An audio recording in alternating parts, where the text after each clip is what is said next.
Matrix. Yeah. You know, you can What? Yeah, we might. Okay.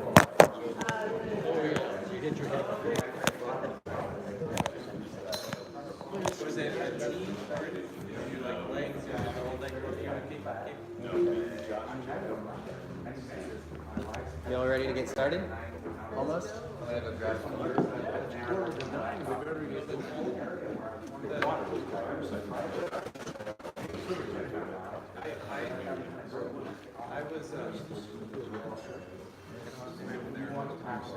It is.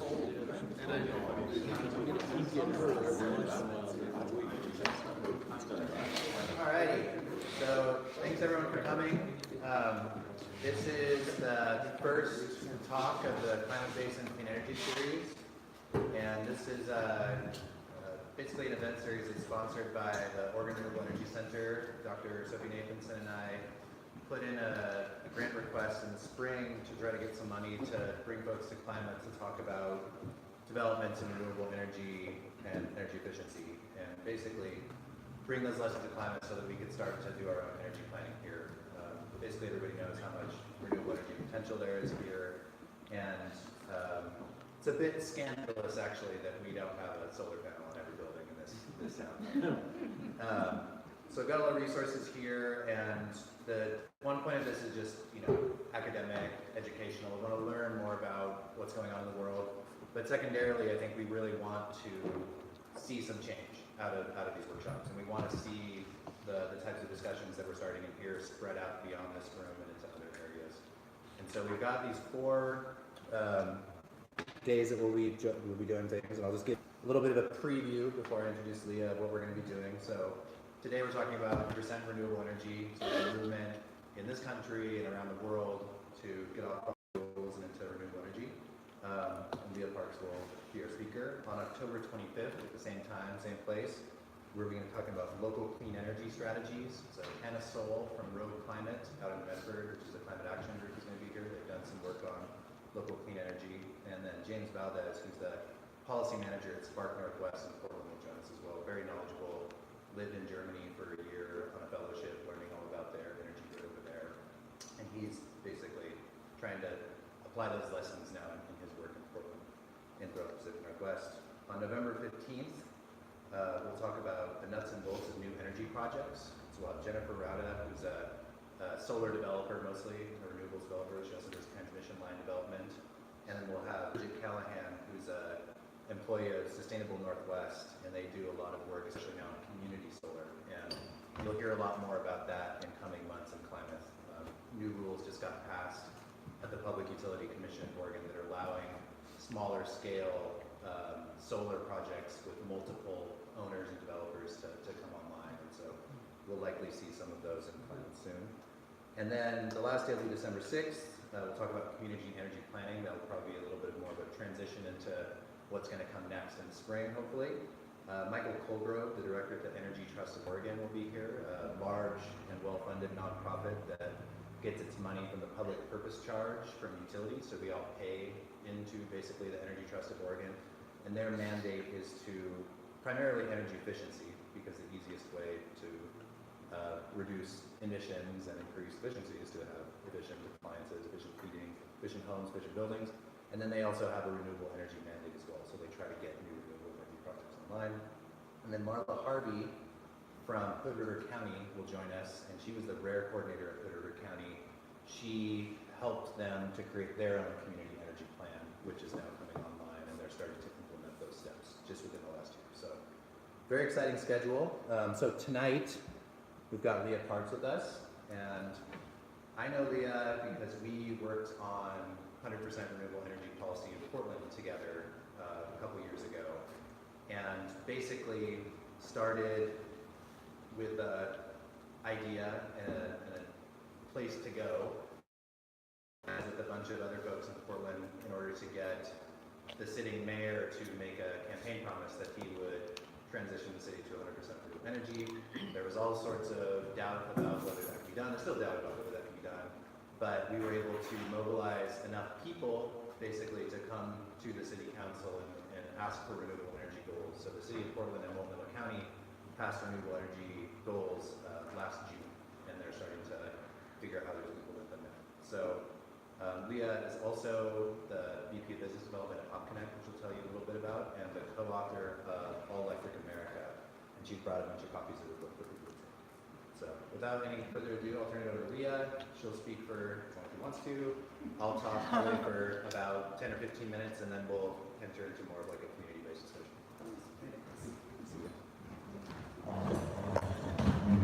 Hi, everybody. I'm excited to be here in Climate Falls. I've had a really nice morning, so I'm even happier. But I'm also excited to talk about how renewable energy is achievable and happening, and to talk about how exciting of a time we're in right now because of this new technology that we have. Or not so new, but that it's actually being implemented now. So I work for OpConnect, which is an electric vehicle charging company. It's a startup company, and the goal is to give cities and utilities the ability to have charging infrastructures of themselves for cars, rather than someplace like ChargePoint, which is actually in control of the charging kind of network, actually give it over to the cities and utilities and provide them with software. And then I wrote All Electric America, Climate Solution, The Hopeful Future with David Freeman. And David is 92 years old now. I wrote it when he was really young. We started when he was really young. He was like 89.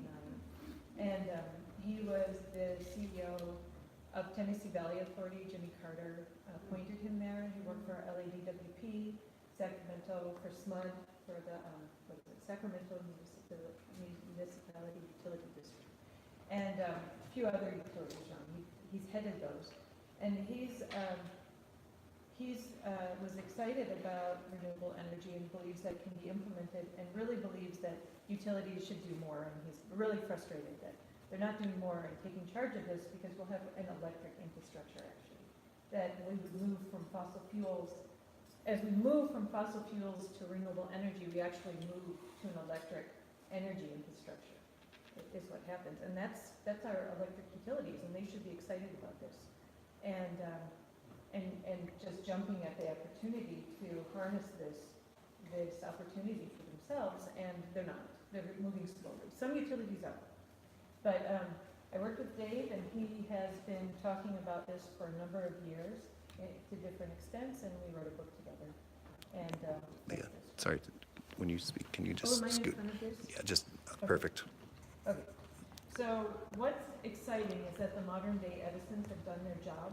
We have all of the technology we need right now to move to 100% renewable energy infrastructure, or clean technology infrastructure.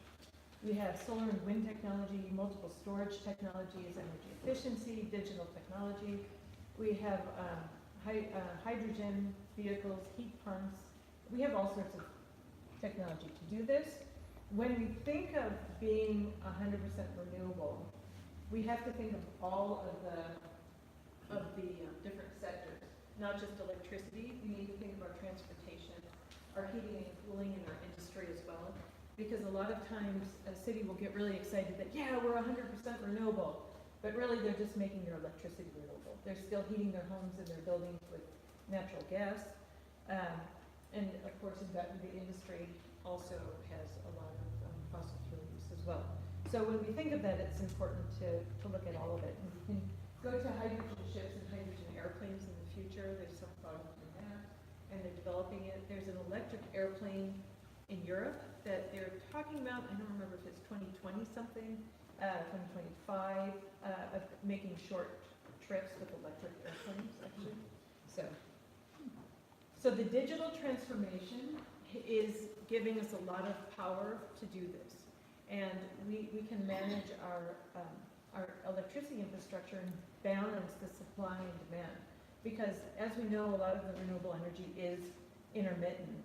You know, you'll have a cloud come over, or something will happen, and that's one of the complaints of utility operators, like, oh man, I have to deal with fluctuation. But our digital infrastructure will allow us, and technology, to manage this on seconds, you know, rather than minutes. So it gives us that power. We can have smart homes and devices, and we can also manage our own homes, our microgrids, our little microgrids of our houses as well. So it's giving us a lot of power. And the resources are abound. There are many folks who go around saying that we don't have the resources, but we really, really have them. We have 150 terawatts of rural solar PV capacity. That is 18 times the amount we would need in the year 2050 for all of our energy needs. That's heating, cooling, transportation, everything in the year 2050. And that's just rural solar capacity. That's not like rooftop solar and others. And then you have about 2.5 times the wind requirement. And the other thing is that it would not take up that much land, because if we do run our economy, this is over the entire U.S. I'm talking about, it would take about 0.42% of our land, and that is including spacing. Include spacing is about 1.6 of the land. And another way to think about, because you'll have offshore wind, you have solar PV on roofs, you have a lot of places that you can put this technology. The other way to think about it is how much acreage we would need to fuel our economy with renewable energy versus how many acres we actually use to feed ourselves. And we need about an acre per person to feed a person in the U.S., whereas you need about 0.03 acres for our 2050 demand. So you don't need that much. Now we also have to think about a time frame. We don't have to the end of the 21st century to do this. We really need to get there by the middle of the century. And that's because we have a greenhouse gas budget. And what our budget is how much greenhouse gases we can put in the air before we raise the temperature above 2 degrees Celsius. If we want to go to 1.5 degrees Celsius, we actually have to do this, stay within there. We actually have to do it sooner than the year 2050. But what it is that if we say, okay, by the year 2050, we're going to phase out our fossil fuel industry. It doesn't have to be all at once. We don't have to make huge sacrifices. I mean, we're talking about a 3% emissions decrease. This is if we start in the year 2015. We're a little past that by now. But you just need to phase it out about 3% a year. It's not something major. And it's something certainly within our means as the United States. And the other thing to think about is that if we do it 3% a year and we peak now, for instance, and we start phasing our fossil fuels out, then again we can slowly phase them out. But if we continue using fossil fuels until the year 2030, for example, our budget is still the same.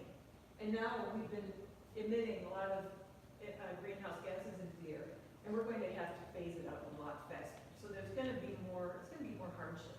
But it's not a hardship if we start now. Like, it's not at all. It's just progress, really, if we do it now. It's just, the natural transmission and transfer of different technology. Transfer to different technologies. So we have the means. It'll be about 180,000 megawatts per year. That's based on Mark Jacobson's professor at Stanford University. His study, that's about 2% if we start investing in the United States. It's about 2% of the U.S. GDP. And if you consider the fact that we use 4% of the U.S. GDP for our military, kind of gives you a scale. That's not a huge amount. And that can also, we can transfer money that we're using to drill and for fossil fuels or for exploration or for our wars, frankly, and for managing our oil addiction in the Middle East and the shipping we have to send there and the cargoes we have to bring back and forth. You can transfer the money from there to actually investing in a new modern economy, and that's what's exciting. And the other thing is, if you compare with China, China is actually investing heavily in renewable energy. They plan on clean technologies. They plan on 1 million megawatts of greenhouse gas-free energy by the year 2030. And that's the total U.S. electricity capacity right now. So that's how much they're investing, is the equivalent to our total electricity capacity in the U.S. And that is 67,000 megawatts per year and 3% of China's GDP. So we've done this in the past. In World War II, we transformed our entire industrial infrastructure in 5 years, and we invested 40% of the US GDP. And this is not a World War II effort. You know, people say, oh, this is like a World War II effort. It actually isn't a World War II effort. Because we're talking about 2% of our GDP, and we're talking about stimulating the economy and developing new technology, not going and blowing people up and fighting wars, and transforming our whole industrial infrastructure to do that. So it's actually more exciting and better than World War II. And, a little bit more positive, right? And we've built highway infrastructure, and we've sent humans into space, and we have the know-how and the means and the creativity and the ingenuity to do it. So the U.S. is falling behind. China is ahead. We have developed much of this technology. China is implementing much of this technology. And in fact, it's not just China. Other countries throughout the world are implementing. India is investing heavily in this as well. So if you look at a few things, for instance, China is the biggest investor. In 2017, it invested $126 billion into the industry, and it was a 30% increase. U.S., for instance, ranked number 3 in wind implementation and development. GE is the company that has been ranked number 3. Vestas and Goldwind, which is a company from Denmark and China, have been vying for number 1. And then China has a few other wind companies that are in the top 10, and there's Germany and a few others. I don't remember if the U.S. has another one in the top 10. And so, excuse me, about 50% of what the wind investment has been from China in the last year. And then China is also a top solar manufacturer as well. 40%, 45%, almost 50% of the world's new solar installations have been from China. So they're also leading in EV production. They had about 77,000 EVs produced in 2017. The U.S. had 200,000. So the U.S. is not, the U.S. has a lot of ingenuity and we're still in there, but there's other world powers that are doing more in this. So this takes us to the next thing, which is, check time, the driver of this energy transformation. And the driver is not necessarily the climate, which is something that we can worry about, or the environment, but really dropping prices, technological innovation, and the entrepreneurial spirit is actually driving a lot of this. And of course, we've seen this before in the last turn of the century, and we had a major transformation in the last turn of the century, and we're actually seeing it again. These guys were hot rodding around in, I don't know what year, 1924, and that was exciting for them. So the other thing that's driving us, clean technology is a better product. The prices are plummeting, fuel is free, and the world is moving to electric vehicles because not everybody has oil resources that we have, and it just makes more sense for much of the world to invest in electric vehicles. So one thing to really keep in mind is that this technology is cheaper, cleaner, and safer. It is a better product. It is the future technology. And the fossil fuel industry is 18th, 19th, 20th century. It really is the past. When I started getting interested in this, it was like 1999. I saw the professors at my university talking about it, and they talked about climate change, and I thought, oh, that's interesting, Yeah, and it's important, it's good for the environment. And when I started researching it, I realized this isn't just that. This is about the future technology, because solar and wind and geothermal, all of these technologies, the fuel is free. And as we know, being here in the Northwest, free fuel, like in our hydroelectric dams, powered the Northwest. And it's amazing, once you build it, it's free. And it's the same with solar and wind, energy storage, geothermal. Once you build it, it's going to be just like the hydroelectric dams. And then you won't have all of the arguments that I guess you guys are having over water here, because it doesn't use as much water. So the prices are plummeting because it's a technology. You're not dependent on the fluctuation of fuel prices. And electric vehicles are cheaper. Also, it's $1 per gallon equivalent that you'll run your EVs on. So as battery prices go down, you're going to run your cars for less and less money. And you have the drain of society is relieved. That you don't have to spend money on oil spills and explosions and coal ash in streams, and cities in Kentucky don't have fresh water anymore because of that. And you'll have reduced health costs. It's estimated that, am I standing in front of this? I'm not sure. It's estimated that you'll save about $1,800 per person in the year 2050, and climate costs will be reduced by about $8,300 per person in 2050. So it's really good. And again, what's driving it is the plummeting prices.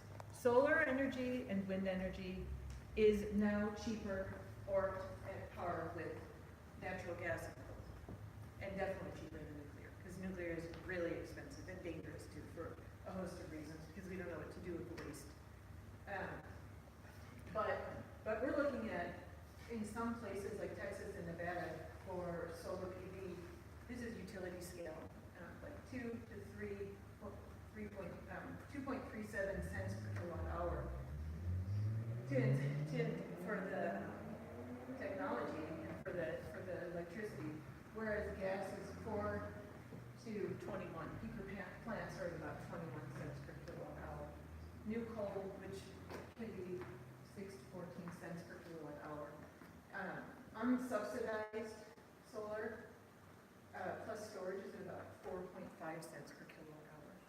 So geothermal is at about 7 to 11 cents per kilowatt hour. And geothermal is amazing because you have a constant source of energy. And you guys have volcanoes in this area, so you have that resource, which is really awesome. But utilities do know this. Even if we don't hear it on the news, our utilities are investing in this technology.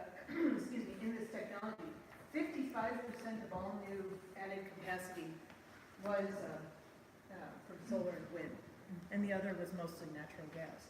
But we're investing in it. Our utilities are. Even if people are saying, "Oh, it's not possible," or, it's too difficult. The price is making us do it. So that's good. So EVs are moving to a takeoff point also. The batteries are going down in price. And there's this fellow, Tony Seba, who is a lecturer at Stanford University, and he says he thinks all new cars will be electric by the year 2030. Tesla has done some really big pushes and promoted new advancements in technology. And countries are pushing this technology as well, other countries. China, Norway, the Netherlands, India, the UK, and France all have plans to ban gas-powered vehicles by the year 2030, 2040. Not all are in law yet. Some have some laws, some have plans, but it's in their interest to not have gas vehicles, because they don't all have the oil resources that we have. And GM and Ford both see battery electric futures, and the CEOs have come out saying that, and they have fleets of electric vehicles coming in. So it's happening because we don't live we're not an isolated country. We sell our cars throughout the world. So if the other countries have decided they're not going to sell fossil fuel powered cars anymore, then we have to do the same. So what we're seeing is that I believe renewable energy is a disruptive force, because what we've seen with many other disruptive forces, like Uber with taxis, or the digital camera on Kodak. How many people have film cameras anymore? I have some. I just don't use them. I have my old ones from 1999. Smartphones to the rotary phone, Netflix to Blockbuster, and Solar City is pushing on the utilities right now. They're not totally disrupting them, but. So, I'm sorry. The other thing is the disruptive forces. It's also being pushed by community effort. We do have community effort, like what Nick is involved in. The political process with elections, laws, and taxes are passed. I mean, it's not just technology, it's all of it, but it's happening. Oops. So, how do we talk about renewable energy and clean technology? It is not just about the environment and the climate, which may be important to many people, but there are so many other benefits. It is an amazing energy resource. I have so many different things up here. You know, you get energy independence. It is awesome, fun, and convenient. If anybody's driven an electric vehicle, it's really, because who's driven one? And, yeah, I mean, they're fun, aren't they? You hit the gas and then you accelerate. I have a Bolt, and I love going down Burnside because it's tight, and I can just speed past anybody. It's pretty fun. So it creates revenue for cities. You don't send money overseas or to other places. You get backup storage, health, lung cancer, and asthma. It's resilient. It's the future. It's fun tourism. It's cheaper. There's just many things that benefit it. So it is a health resource for sure. There are many studies which I have here. I'm not going to go into it. I'll move on. But just one thing to point out: air pollution causes 200,000 early U.S. deaths per year, and that's equivalent to Alzheimer's and pneumonia. So there's that study, and then there's more studies about the costs that you'll save, how much you'll save if you go to clean technology, because our fossil fuels are polluting, and they do make us sick. They do. It's also a national security resource. That's why this is all about resource. This is a resource too. You can defund terrorism this way. Even if we produce oil here, our good friends in Europe do not produce the oil that we produce. And they send a lot of money to the Middle East and to Saudi Arabia. And Saudi Arabia has been known to fund Islamic institutions that have produced terrorism. The Tesla has estimated, or BP, no, it is coming from Tesla, but they say that $75 billion per year of the U.S. national defense budget goes towards securing our access to foreign oil, which it does. When we send our ships over, we have to guard them and keep them safe. If they have oil in them, they're excellent targets for being bombed because they blow up. I had talked to a colonel who was in Iraq, and he talked about how much time he spent in Iraq just guarding truck caravans carrying oil through Iraq. You know, we spend a lot of money on that. So, former CIA chief James Woolsey, is that how you pronounce his name? He has this quote, which I like, and he says, every time you fill up your car, you're sending a check to foreign countries to pay for their oil. Why not send your money to the local electric utility or your neighborhood solar installer? Which is the point. It is a really great way to also just fund and fuel the economy, your local economy. It's also resilient for communities because you can create microgrids so that if power goes down, your city is more resilient. You can keep power here even if your utility doesn't, a tree has fallen or something has happened. And or there's a natural disaster. Puerto Rico was not very resilient. Hawaii is actually working on it. So currently, there are states, in 82 states in the U.S., 82 cities and towns, and 9 counties in the U.S. That are moving to be 100% renewable cities. So we have cities that are doing this. So any city who wants to do it doesn't have to reinvent the wheel. We can look towards what other places have done. And many of the cities are in red states that are doing this, and it's because it makes fiscal sense.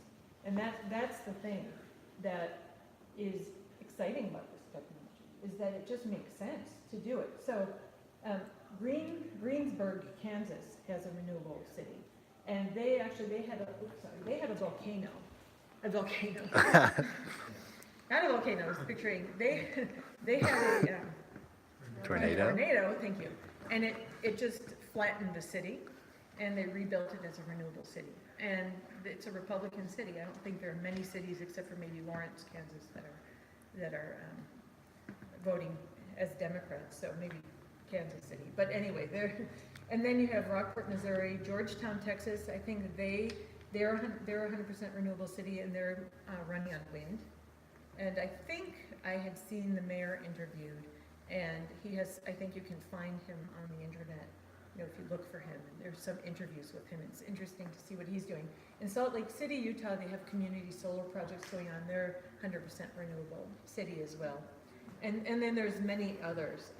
Sierra Club has a list of all of them. They've done an initiative to track all of the cities that are doing it in the US. And then, of course, we have Portland, Oregon, and Multnomah County that is a 100% renewable city, moving to be 100% renewable. They want 100% renewable electricity by 2035, and by 2050 to meet all energy needs, including transportation, heating, cooling, and everything else by the year 2050. And that's exciting that we have it right here. So that means that we can talk to folks in Portland to find out what they're doing. There's a professor, Mark Jacobson, at Stanford University, and he has done extensive work on how countries can become 100% renewable. He's done work on 136 different countries. I think he's written analysis, how all of our states could do it, what resource balance we would need. So, and then he's also looked at a bunch of cities throughout the US. And he looked at Portland. He's done peer-reviewed published papers with a bunch of other folks. And they did a number of analysis to look at what the energy mix would be of any city or any state, depending on what their resources are in that area. Like you guys have wind, you have geothermal here, and great solar. Another place may have wind. And so here's Portland. He did one for Portland. He's looked at 5% geothermal for Portland, 1% wind, and interesting. So he's got a lot of, you can look through that. But there's a solutions project, it's online, thesolutionsproject.com, and they have that information. You can look at all the different cities that they've done work on to see what he's done there. And then he also shows that doing this will actually be very efficient because using electricity is more efficient than using fossil fuels. So you actually save 45% of your energy use. So for Portland, we're going to be 45% more efficient in Portland than Multnomah County by moving to a clean energy technology. So that's pretty exciting. So cities and towns may kind of want to think about what would it look like, a place like Klamath, what would we want to think about here? You might, the city may want to own some of its own power plants, some solar, geothermal, and have some storage. You might want community solar, put some solar on top of some public building roofs or industrial roofs and use that, or some churches and do community solar projects. In Salt Lake City, the city is investing in community solar, and the city is investing, and citizens are also investing. So they're the city is putting the bulk of the investment to make it financially viable, I think, and then some community members are also investing, have the opportunity to invest. The last I heard, when I saw her speak, but I saw the mayor speak, or I read it or something at this point. I'm not sure what they're doing at this point. There may be new advancements. EV networks would be good as well, because if a city has fleets of electric vehicles, it's a lot cheaper to run your vehicles. And if the city is producing their own electricity, then the city can pay to run their own vehicles rather than sending money out to other places to run their vehicles. So that's good too. It would be good for the city to be smart, so that you can manage this energy efficiently, and also maybe have a microgrid so that the city is resilient in case of snowstorms or power outages or whatever you could imagine. So here's a discussion of the EV network. I mean, basically, say up there was supposed to be a car here. We had some technical difficulties, right, with the PowerPoint. But what happens is that the money to run your fleets will just go back to the city. And that's the same for homes too. I know that this Klamath, you have long distances to travel. So the technology isn't all available to citizens, people right now. But eventually Ford is supposed to start creating more trucks, and GM is going to start creating more trucks. And one of the nice things that they're doing is plug-ins, where some of the distance can be filled with electricity, and then there's gas backup, so you can go further distances. Until we have a bigger network of charging and new vehicles that come out. Because right now, the technology isn't limiting us, it's actually the products that aren't available to us yet. So the consumer is essential as well, and 40% of the U.S. Energy is used by the residential and commercial sector. A huge part of that is our buildings. So if we're thinking of moving our cities to be renewable, we really have to think of how to engage our consumer, how to make it financially viable, because the upfront cost can be quite a bit right now to get a solar panel roof and to get a heat pump or to get an electric vehicle. You know, all of these things are expensive as an upfront cost. Even if you're going to save you money in the long run, the payback period could be 20 years, and then you say, okay, I just can't afford to do this now. So with my parents, I have an actual story which I can tell later. But they tried to get a hot water heat pump. I tried to get it for them, and they didn't have hot water for a month. And I just couldn't, for the right price, get them what I wanted to get them. You know, so right now but we need to engage our customer. But it is a residential resource. We can have our own small microgrids in our homes. Where I live, trees go down all the time, and I've been without electricity for 2-3 days, and it is a real pain to not have electricity. So having really efficient homes that don't use a lot of energy, and then solar panels and backup storage are all efficient lights. Heat pumps are really efficient for heating. They're great. You can do geothermal or air source heat pumps. All of these things are great resources for the home. We should be moving in that direction. So one thing to think about is in how to help the consumer. And Green Mountain Power of Vermont and the Sacramento Municipal Utility District, SMUD, are two utilities that have really neat programs for helping the customer actually invest in these products up front. And they're actually providing financing. I think they've partnered with banks, and they provide financing for the customers. They've also got a number of contractors on hand, and they do energy audits, and they go to the home and they help the home become energy efficient and renewable. And they actually finance Tesla energy storage batteries for their homes.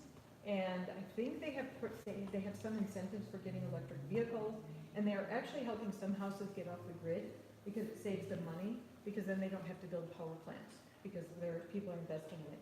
And it's really neat to go on their website and look at what Green Mountain Power is doing. And SMUD has started doing it also. And apparently my co-author, Dave, said he's been going and talking to the folks at SMUD and telling them they've got to do it, they've got to do it. So maybe they listen to him. He's hoping. I think we have the Energy Trust of Oregon, which does sort of what these guys are doing, and they do as much as they possibly can. But I think you'll have people who know more about that who will talk to you about it here. But I think cities could actually do what Green Mountain Power and SMUD are doing. You don't necessarily have to have just the electric utility doing it, but it would be in their interest to do it for sure. So we have an amazing renewable energy resource, and I think this is just a slide to talk about, what a town might say about their resource. And, that it helps with health and climate, and the environment. You can have backup storage, and grid balancing, and microgrids, energy independence, resilience, you defund terrorism. It's fun and convenient.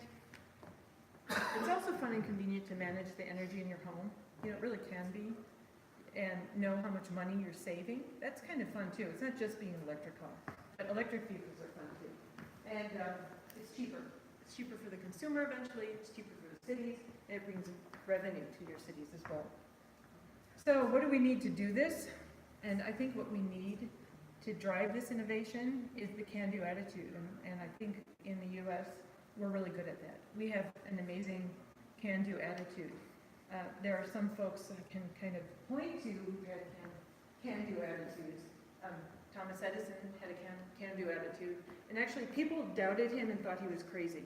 And there are some books written on how people really doubted him. There was actually a movement not happy with the new technology he was developing, for sure. But he just plowed ahead, and he and others at the time did it as well. Steve Jobs, also, we hold a computer that connects us to the world in our hand. Now, because of his smartphones, Elon Musk is doing it. He's transforming the auto industry. We are all moving, the auto industry is moving to electric vehicles as well, in part because of him. George Washington was a pretty exciting guy. He was just led a bunch of rebels to beat the British Empire, and he got some help from France, but all odds were against him, for sure.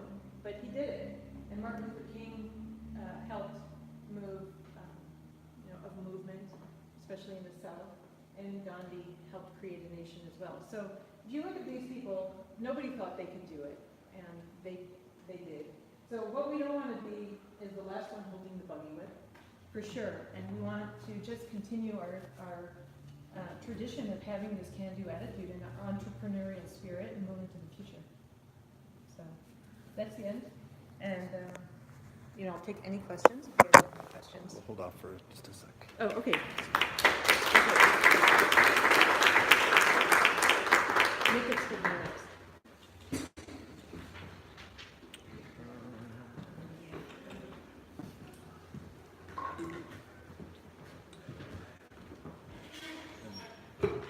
Questions okay now or after? I think after Nick is Okay. gonna, Yeah, I'm going to speak for just a second here. So, my name is Nick Caleb. I'm the staff attorney at the Center for Sustainable Economy. I'm a co-organizer of this event series. I'll be teaching a class with Aaron Cox at OIT this semester on sustainable economic development. I also, as I mentioned before, worked with Leah and others in Portland on the development of 100% renewable energy policy, which now is serving as a model policy for communities around the world, basically. Well, the United States. Actually, other countries are well in advance of us. They don't need our ideas on it. But here, it's not so easy sometimes. It's a little bit complicated, and I'm going to explain some of the barriers to why a city might not just up and embrace a renewable energy transition, or why we've been a little bit slower as a community of doing that. So just first, the key takeaways. You'll hear me say it a lot. As Leah explained, technology is where it needs to be. We have the resources available to make energy transition if we want it. And basically, everything in this country, unfortunately, is about struggle. And it's not just about good ideas, it's about politics. And in order to get what you want, you have to work with other people, you have to power map, you have to figure out where the points of entry are, how to get people that agree with you elected, and all the rest. So it's not just a matter of technology, although I do agree economy is driving a lot of things. You still see at the federal level a very, like the reanimation of the coal industry right now, right? The presidential administration is figuring out ways to subsidize a dying industry because of campaign promises made in West Virginia and elsewhere. Doesn't have to make any sense, but that's politics, that's how it works. And so in order to work with the economy, in order to work with the technology, we need to win in politics as well. So, Portland's, I'm going to tell just a little bit of a story about how Portland established its goals and where it's going now. You would imagine probably that this was not a difficult sell in Portland, because the impression of Portland around the world is that it's a sustainability leader, and it actually prides itself on that, right? It brands sustainability on anything it possibly can. In my opinion, as a practitioner in sustainability, it's been largely a paper tiger until recently. I think they did in the 90s and early 2000s about everything you could possibly do with sustainability without upsetting an entrenched economic power, basically. So they danced around every edge that they possibly could. And then it got to a point where there were some conflicts, right? Utilities like Pacific Power and PGE, which split Portland basically in terms of providing power, they had a plan of their own of how they wanted to, as municipal utilities, profit as much as possible. In the utilities, if they build new gas power plants, for example, they get a big return on investment from building infrastructure. They don't get as big of a return if they're just doing efficiency projects and doing renewables and things like that. So we had a big fight, actually, there. The new mayor at the time, Ted Wheeler, got elected promising 100% renewable transition. And I went to work for a commissioner called Chloe Daly, who was more of like a housing-oriented commissioner, but she hired me to do renewables work. And we got a lot of pushback from the utilities who tried to delay processes. And ultimately, what got us over the hump was that there were tons of engaged people in the community. People kept coming to city council, they were making calls to the mayor's office. There were a lot of activists and advocates that were doing their own agitprop and basically a lot of social media activity. And it became, once we got that promise from the mayor, it was basically going to happen at that point. There was nothing that the utilities could do to slow it down. And so mobilizing, kind of a little bit like Blue Zones has been doing, honestly, to a smaller scale, got a process opened up.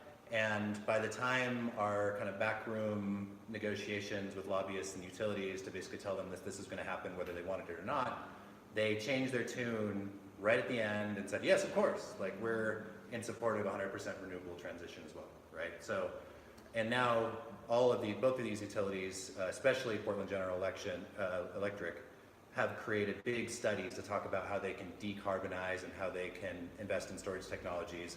Because in the long term, they're not going to be the energy providers of the future, probably. They're not going to be building new gas and coal plants. They might build some solar facilities, but as Leah mentioned, other groups do it better. So they can compete with those utilities in order to do that. So in order for utilities to survive, either they can just kind of like politically block things out as long as possible, or they're going to have to make a switch in what they do. It makes a lot of sense probably for utilities to continue to be service providers and to manage storage technologies. And that might be at least in PGE's case, Portland General Electric, they've taken that to heart and they've adopted a new model. They've seen they can't play by that old model, they could adopt a new model. Pacific Power is much larger. Warren Buffett's company, and they're basically throughout the Midwest and the entire Northwest. They are a very powerful political player, both locally and statewide and regionally. And so they're a little bit slower to respond to things, but still I think they had massive billion-dollar investments in more efficient solar in the last few years. So as Leah mentioned, there's politics, there's one of the regulatory groups, and then there's also as consumers just continuing to demand that renewable energy is a greater part of what they're offering to their consumers. So getting to 100% renewable energy, it is really complicated in terms of kind of unraveling a electric heating and transportation system that all operate on different logics at this point, figuring out how to get them legally so that we can get an electric system entirely and then deliver that power. It's not going to just happen overnight. It's going to take a lot of work, and I'm just going to talk to you briefly about some things that Klamath might be able to do in order to spur that in our community. So lobbying, participating in lawmaking, rulemaking, the state of Oregon is talking about climate energy a lot. There's currently legislation that's called Clean Energy Jobs that will be considered in the 2018 legislative session in Oregon. And it's mostly about carbon pricing.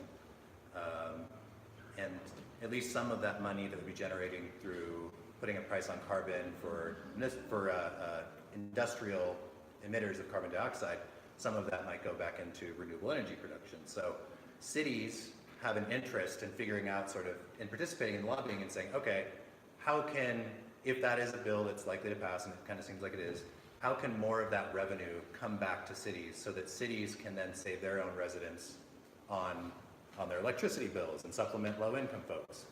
How can they get better zoning laws in order to cite things? How can we be allowed to do rooftop solar in our communities at a larger scale? Cooperation between different political entities is also really important. So in Klamath, we've got federal laws, we've got state laws, we've got a county government, we've got a city government, we've got tribal government, and lots of other things kind of like mixed in between there.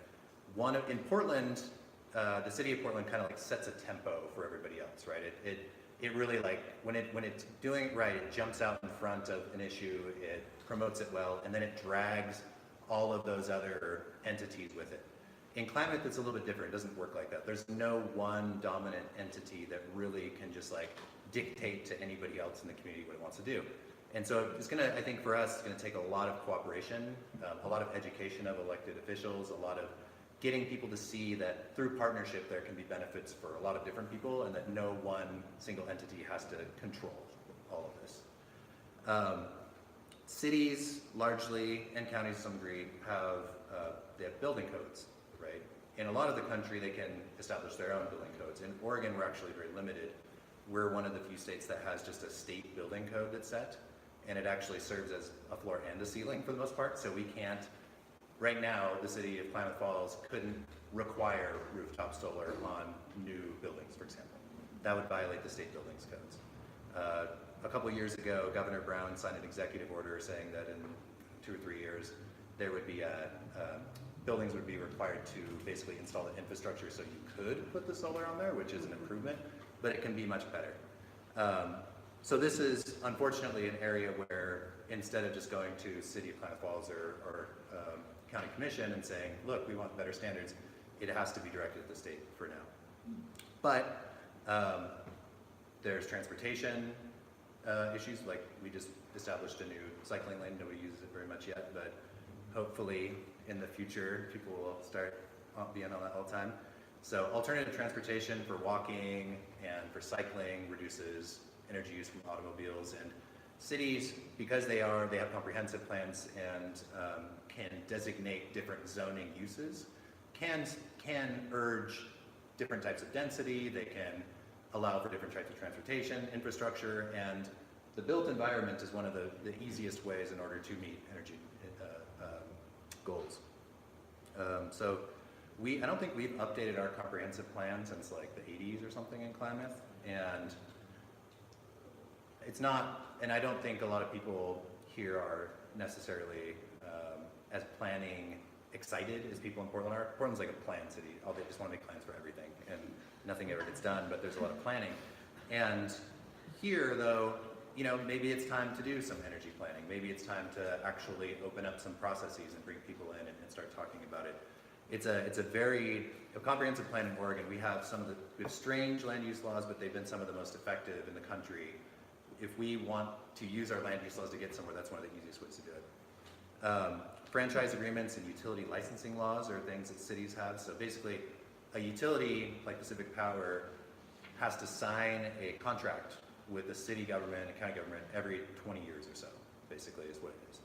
And usually it's just kind of okay, like we just sign it and go. And it probably doesn't even make the news for the most part when the franchise agreement comes up for renegotiation.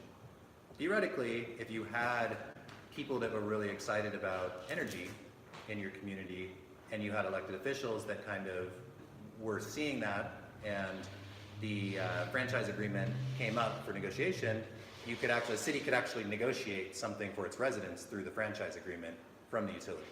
So this is a possible way that, I know there's also a lot of controversy around stuff like that because there were several attempts to take over Pacific Power's infrastructure and create a public utility in Klamath over the last few years. And so as a utility, Pacific Power is a little bit prickly about it at present, but there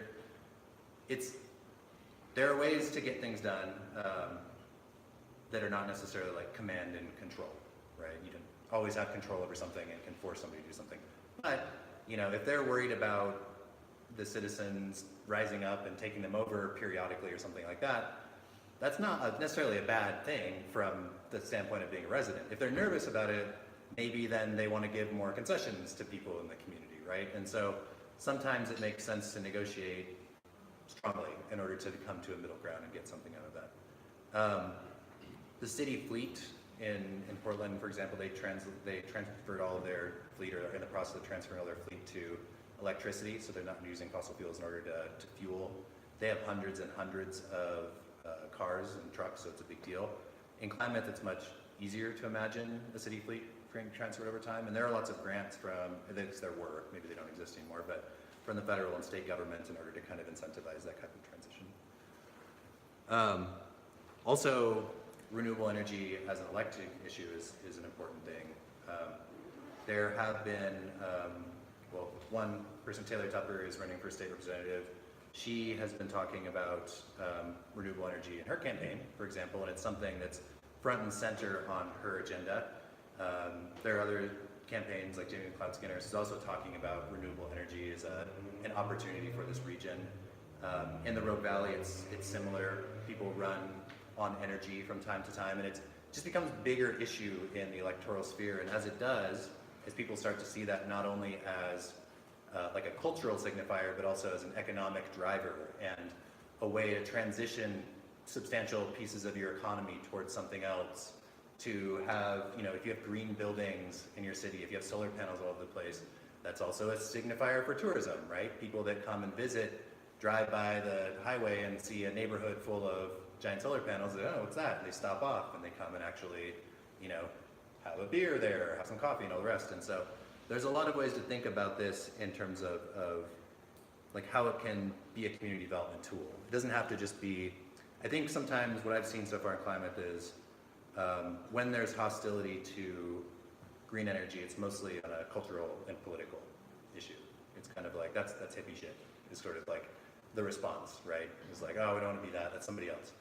Well, like Leah said, sometimes it's about communication. If we're talking about dollars and cents, that's different than kind of like moralizing about environmentalism or something like that, right? If it's about stimulating economy, bringing jobs, there's probably going to be some controversy over it, but the Swan Lake energy storage facility that is being proposed, I think they said that several thousands of jobs would be created in the construction of that facility, and many millions of dollars of income from those laborers being here and building that over a 5 to 7 year period, right? So large renewable projects have that opportunity, but also smaller renewables projects. So if you had, a rooftop solar mandate or something like that, groups like EcoSolar that are a little bit smaller can hire more employees. You might even have a couple of solar facilities pop up and have 2 or 3 that have substantial amount of people and putting those on. So we had a residential tax credit for a while for rooftop solar. That went away just a couple years ago, and it was a bummer. So hopefully they bring that back soon. There's also, in Portland, after they set their goals, there was a big question of, okay, that's really interesting and nice. We have a direction now, but we're just a city. We don't, except for the franchise agreements, we don't really control the utilities. They're regulated by the state and the Public Utility Commission. And I think, for as happy we are with the mayor for setting the goals, I always was kind of knew that he was like half in, half out, right? It's, if you just make a pledge and there's no money attached to it or something, it's just a pledge, right? It's a unfunded mandate. Like, oh, it didn't get done, sorry, there's no money. Like that's a part of politics as well. Some advocates in Portland right now are kind of trying to figure out how to square that circle. So, okay, you have good ideas, you make goals. How do you actually get the money to make that work? So there's, on the ballot in Portland right now, there's a initiative called the Portland Just Energy Transition. And it's written largely by environmental justice communities and community groups representing communities of color, with some other climate groups as well. But it's a retail tax on largest retailers basically in the world, big box stores, Targets, groups like that. And it would, if it passed, it would raise between $35 to $51 million per year in revenue for the city. And they would take that money. There'd be a city board established as basically like a clean energy board, and then they would have a series of basically like political priorities. And in Portland, mostly these are support low-income residents to help reduce their energy bills, retrain workers to actually do energy efficiency upgrades and install renewable energy technologies, and then a little bit of that would be discretionary to put potentially into like buying actually solar facilities and things like that to put onto buildings. So, this would be something that would supplement the nice goals by actually creating a big pot of money in order to do it. There's this idea in climate and energy called just transition, and it's something that's debated hotly in urban areas, and it's becoming more talked about in rural areas. But the question is basically, who should pay for the renewable energy transition that we know is going to happen? And the just transition model basically says that, well, poor people that really didn't decide on the previous energy wave and didn't really benefit that much and might be hit the hardest by a transition probably shouldn't pay for it. But we've got some extensive wealth inequality in this country and a lot of hoarding of wealth, and the fossil fuel industry is still currently, if not one of the most profitable industries in the world, there is money available in order to do a transition. Like we were saying before, it's just a matter of will. Like who do we go? How do we structure these types of transfers of wealth in order to incentivize the types of technology and behaviors that we want to see? So that's just one idea. This is kind of a brand new approach. In Germany, they do something a little bit different. They did something a little bit different. Ultimately, they dropped the project, I think, because of a lot of the political pressure. But they had what was called a feed-in tariff there for a while. And basically, what that meant is that they gave you a huge credit if you owned a farm or you had a big apartment complex and you wanted to put a solar facility on it.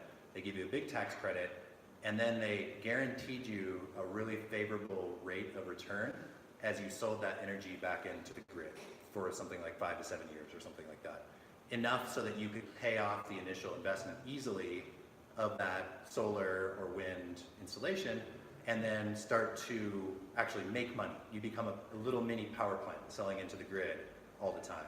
And it was remarkably successful. They were able to, if you drive through southern Germany or take the train to southern Germany, you won't see a field that doesn't have some kind of solar somewhere on it. You won't see a little tiny medieval village without a big solar array and every rooftop covered in solar. If you go up in the north of Germany, you'll see wind everywhere. It's just what's happened because of that incentive. And eventually they took it away. I think they went too fast, probably. It was too successful. And these are things that would work. We have our utility system set up a little bit. We don't have like a national utility grid or anything like that, like Germany does. So it's a little bit more complicated in the technology of forcing people to work together here. But as a region, for example, California just declared, I don't know if anybody saw, but California in the last 2 weeks declared that their whole state is going to become 100% renewable energy by 2035. A lot of their renewable energy actually comes into Oregon as excess energy, because if you put a whole bunch of solar, it only produces electricity during the day, and you have to, if you're producing a ton and it's over the amount of electricity you use, it has to go somewhere. So some of it comes to Oregon, and that's actually one of the reasons why we're building that Swan Lake storage facility, so that we can capture some of their solar and then use it here. But these are things that have been tested in parts of the world. They work remarkably well. And again, it's just a question of who benefits, who gains, who has to sacrifice. And for me, these are unavoidable questions. They're always uncomfortable questions, right? Because it would be nicer if we all got along and, got together and shook hands and just decided on the right thing to do. But in my lifetime so far, I have never once seen that in politics. So my sort of lessons that I've learned is that if you think you want something bad enough, the only solution is to organize with people in order to try to get it. So just one last thing. The Oregon Public Utility Commission is a state commission that regulates electric utilities and heating utilities in Oregon. They recently got a charge from the legislature through this bill called Senate Bill 978 to examine the electric utility system as it exists and make a bunch of recommendations to the state about what they should do moving forward. And they had a really robust stakeholder process where way more groups than have ever participated in something like that, because these are boring meetings in Salem, nobody wants to go to that. But a lot of groups that do community level advocacy, low income advocacy, represent tribal governments, represent people that usually don't sit in the room during these energy type discussions, came. And they made really strong asks of the Oregon Public Utility Commission to really, really get involved in moving us to an electric, to get transportation to be electrified, to reduce carbon emissions from utilities, to create much, much stronger climate goals, to have low-income assistance for energy, so that if we move really quickly in renewables and those prices jump up a little bit, that poor people aren't hung out to dry. And they produced a report that basically took a lot of those recommendations and then submitted that back to the legislature. So the legislature knows that their regulatory body agrees largely with people in Oregon about how we should have a quick energy transition. We've seen California taking major steps now. Oregon really has potentially the political will to take steps forward here. And at the same time that we're organizing in our own communities for kind of what the local groups can do, Oregon is largely driven by Portland Democrats at the state level. They care a lot about what rural people say, but they don't know any rural people. So they listen to the largely Republican legislators who say, fuck everything that has to do with climate change and renewable energy, we're gonna oppose everything. So we can still organize even underneath that in order to say, look, these are things that would benefit our community. Like individual institutions and city governments and county governments and tribal governments can individually communicate with other legislators in the state. It's not as direct as it would be if you just went straight to your own legislators, but it still does work. And having lived in Portland for a long time and been in that machine a little bit, I'm acutely aware of what they look for, right? They wonder why people in rural Oregon don't support this stuff. I think that largely there is a lot of energy for it. It just hasn't been communicated well. There's not a ton of organizing, and it's not clear who you would talk to except for your own legislators, right? So anyway, this is just the start of this series. You know, we want to do a lot of education over the next 3 or 4 months, get people really, really excited about some developments here, get more and more knowledgeable, and then hopefully what that will do is create a core group of people that are really interested in these ideas, and then we can band together, figure out what our strengths are, what different areas and networks we're involved in, and then start to expand out, continue to grow it, and exert some influence, and hopefully drive things in a positive direction toward a more renewable community and whatever we can for the state. So let's go to questions. Bill, you go first, and then Glenn go to you. I've got a couple of questions. I'm going to make one quick announcement. My name is Bill Lehman. I'm with kind of Watershed Partnership. About 4 years ago, I got some grants from Sustainable Northwest and Energy Trust to help farmers and irrigators dealing with water issues. Basically, the less water that you pump, you're saving energy. So maybe their interest is not so much in saving water, but if they can save that energy cost, then there's that reduction in expenses that they have. I really support what you said about an energy plan for the county, and you and I talked about that a little bit. My two questions, basically, a lot of people have a misunderstanding about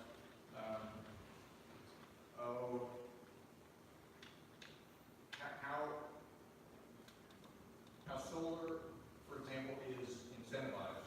Or I think sometimes we forget that here in the state where we produce no oil and gas, gas is also incentivized or subsidized, I should say. Can you address that a little bit? Basically, the misunderstanding that, gosh, solar wouldn't pay for itself unless we're subsidizing. We tend to forget that oil and gas are also subsidized. That sort of, over the years, if you ask yourself the question, why is Europe, why are their gas prices higher? Mostly because it's not subsidized to the degree that our own gas is. So, if you can address that first, I guess. Yeah, so it's most people's experience with energy is at the point of consumption, right? So if you go to the gas pump, you know what gas costs because you pay it directly out of pocket. You don't see the hidden costs. You don't see the military costs of, billions and billions of dollars a year that we have to utilize in order to basically steal oil. And you don't see the asthma cost. That's not incorporated into your bill from people that live close to diesel, like pollution and things like that. You don't see the effects of climate change and what it costs to relocate a community like New Orleans after a huge flood, right? That's not on your price. So basically, it's a question of accounting is what's going on. And because we built a country after World War II, we had different ways that we could restructure the economy after World War II. There's a big effort in that. And we chose a model of automobiles and suburbanization. That's what we want. People didn't want to live in the cities anymore. Now they more do, but at that point, and so we invested huge amounts of money in building the infrastructure for automobiles and living in the suburbs and all the rest. Very inefficient system. And we subsidized that massively. The government got deeply involved. So it is a bit difficult because it's not a free market, right? We like to talk about the free market, and we sometimes fantasize that that's how things work, but everything's got a hidden cost to it. And in the economic speak, it's called an externality, right? Something that you don't directly, as a company, take that cost, it goes to somebody else. So all of the costs associated with climate change or disaster, air quality or rest, we do pay for that. We just pay for it really indirectly. We pay for it in high health costs, and we pay for it in lower lifespans, and we pay for it in traffic and auto accidents and things like that, instead of in dollars at the pump. So I think it's a really good question, because if you ask that question and you want to competing it by far, and so actually maybe that's what we do is you start to flip it and it's like it's a nanny state for the possibilities. Your presentation, but can you also address in relation to that how community solar offers up opportunities for those maybe lower income, sort of ties community solar into that? Sure. So the community solar program in Oregon, community solar means different things in different places. In Oregon, it basically means that I think it's at least 5 people or entities can get together with a developer in order to create up to 3 megawatt solar generation. And 3 megawatts it's not huge, it's not utility scale, but it's something that for like a small community could be really significant in order to like offset a lot of utility costs and things like that. The program is being introduced at a pretty conservative speed. So the first community solar program has got kind of like a moderate rate of return. So they put a price that the utility has to pay basically for the kilowatt hours that are produced. And it's not bad. It's enough to incentivize some development. But you can only right now get up to 2% of a utility district in community solar. And basically that was a lot of pressure because they're scared that these programs could be really successful and then be like, oh, okay, that's great. Everybody will have a community solar. And then suddenly you have like all these microgrids all over your community. And that's not necessarily in the interests of the utility. So yeah, it's going to be really exciting. I know Bill is working like with Sustainable Northwest and others and thinking about citing some projects. Mason Terry, who's the chair of OREC, he has property up in North Klamath Lake area, and he's also thinking about a community solar project. And so when Sustainable Northwest sends a representative to speak at this, I think they're going to talk to us more kind of and maybe try to get us to help support them. So maybe we can find some sites that would be like really, really nice, that people would actually see this stuff when they come into town, or that people on their commute would be like, oh, okay, that's a really like beautiful thing, and use it also as like a marketing tool in order to do that. But anyway, if you produce energy directly and you're not buying it from a utility, then those costs are far more direct, right? The solar is right on your house. You know what you're saving because you're not paying the utility anymore, and it cuts out of a lot of that externality piece. It makes a much simpler story, I think. Do you want to address that as well, or? No, I think you addressed it. Good. Glenn, did you want to? Yeah, I'm Glenn Nealis. I'm a family physician. I lived here 43 years. It's interesting. I was riding my bike up when they were installing the solar panels